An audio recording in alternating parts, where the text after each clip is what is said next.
Bourrache, Borago officinalis, Borraginacée.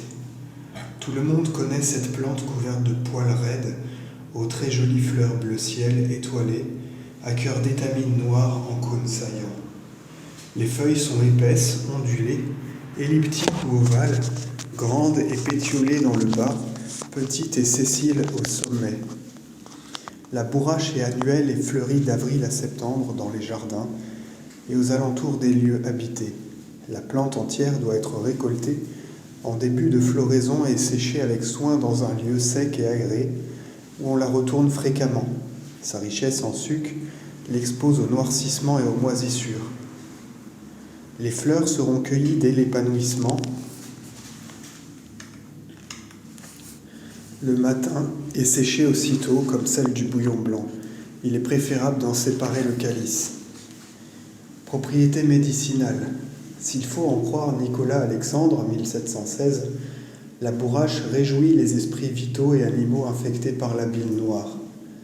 Plus prosaïquement, je dirais que notre belle plante est adoucissante, diurétique, sudorifique et dépurative. J'étudierai séparément les fleurs et les parties vertes, car elles n'ont pas les mêmes propriétés.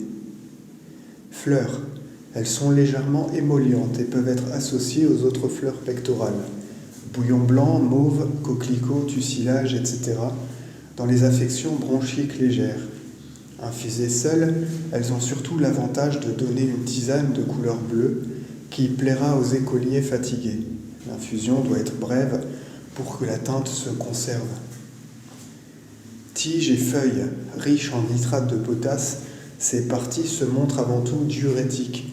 Elles éliminent activement l'eau et les chlorures. Des recherches récentes ont montré l'utilité de leur sucre fraîchement exprimé dans le traitement des néphrites aiguës avec œdème, H. Leclerc. Ce sucre s'altère très rapidement et il faut s'en servir aussitôt pressé. Comme à propos de l'H, on ne peut que conseiller aux personnes âgées de faire des cures saisonnières diurétiques, toniques et apéritives, en prenant chaque matin pendant 8 à 10 jours un verre à liqueur de jus de plantes cueillies avant la floraison, broyé et pressé dans un linge ou centrifugé. Quelques poignées de bourrache, de feuilles de cerfeuil, bardane et pissenlit, avec du fumeterre de temps à autre, vous donneront une liqueur verte, pas très fameuse peut-être, mais pleine des vertus vivifiantes du printemps. Le sucre frais, 120 grammes, mêlé à 3 ou 4 tasses de petit lait ou à du bouillon de veau, est, dit Roch, 1837, une excellente boisson lorsque les reins et la vessie ont un état de spasme ou d'irritation et que les urines coulent difficilement.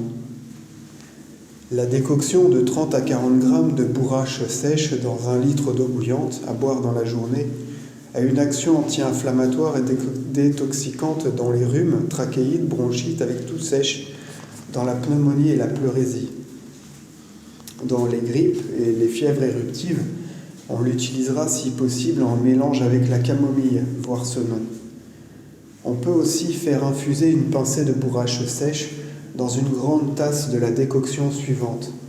Racines fraîches de bardane 50 grammes, eau 1 litre, faire réduire à feu doux jusqu'à diminution d'un tiers, à boire en 4 à 5 fois dans la journée sucrée au miel. Ces boissons, qui doivent être prises très chaudes et au lit, entraînent une sudation abondante très salutaire. La recette suivante fera sourire les incrédules.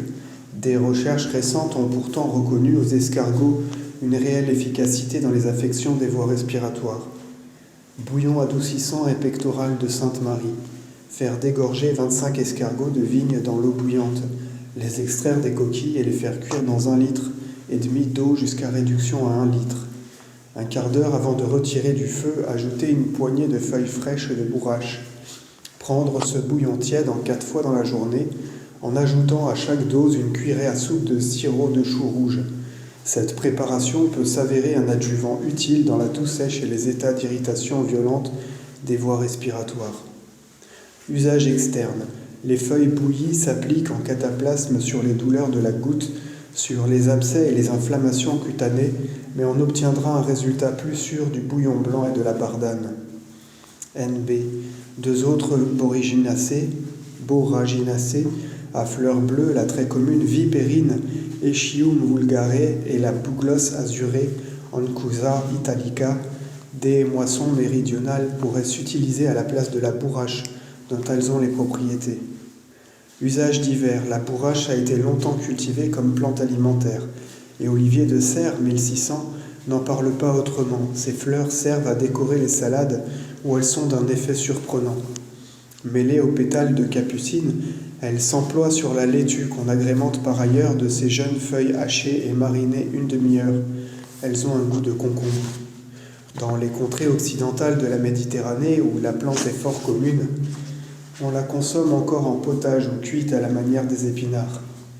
Vous pourrez, en fouinant un peu autour des lieux habités à la campagne, récolter ainsi des plantes comestibles sauvages qui vous apporteront la diversité de vitamines et d'éléments minéraux si utiles à la santé. Les fleurs peuvent aussi colorer en bleu le vinaigre d'alcool. Culture. La bourrache est souvent assez commune à l'état sauvage pour que la cueillette suffise aux besoins de la maison. Elle n'est cependant pas répandue partout et sa culture, très facile, peut pallier son absence. Semez les graines à Ken en place sur une bonne terre meuble et bien préparée en avril.